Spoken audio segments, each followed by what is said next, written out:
comprendre mon péché. Il y a beaucoup de personnes qui continuent à demeurer dans le péché parce que Dieu continue de les utiliser. Et il est possible d'être dans le péché et de servir Dieu avec efficacité. Oui, il est possible. Mais par contre, du prix de ton âme. La différence entre le prophétique et l'écoute de Dieu, c'est que le prophétique, c'est de recevoir pour Clinton, c'est de recevoir pour les autres. Tu vois, je reçois pour ta vie. Mais l'écoute de Dieu, c'est dans l'intimité. L'écoute de Dieu, c'est pour ta vie. Et il se peut que tu n'aies aucune écoute de Dieu, mais que tu aies un puissant don prophétique. C'est que t'es quelqu'un, tu vois.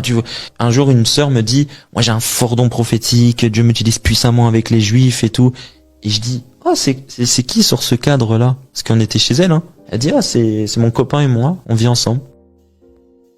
Vous êtes mariés? Non. Oh.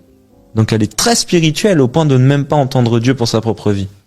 Waouh. Ça, c'est se reposer sur les dons. Si tu sers Dieu sans la sainteté, un jour il te dira, je ne t'ai jamais connu. Il te dira pas, t'as pas évangélisé, t'as pas prophétisé. Parce que oui, tu l'auras fait. Est-ce que t'es d'accord avec moi? Ouais. Dès que je me suis converti, bien que ça n'a pas tardé, mais j'ai d'abord attendu moi-même d'être en ordre avec Dieu avant de pouvoir communiquer Christ. Parce que tu communiques pas seulement la parole, mais tu communiques aussi ce que tu es. Même par l'imposition des mains, au temps d'Israël, petit côté un peu d'histoire, il y avait ce qu'on appelle un bouc émissaire. L'homme de Dieu prenait un bouc et disait, les péchés d'Israël tombent sur toi par l'imposition des mains. Waouh. Et après on le libérait dans le désert. C'est ce qu'on appelait un bouc émissaire. Et imagine maintenant, toi t'imposes les mains et t'es dans le péché. Tu peux libérer la mort. C'est vrai que dit comme ça fait plus réfléchir, ouais.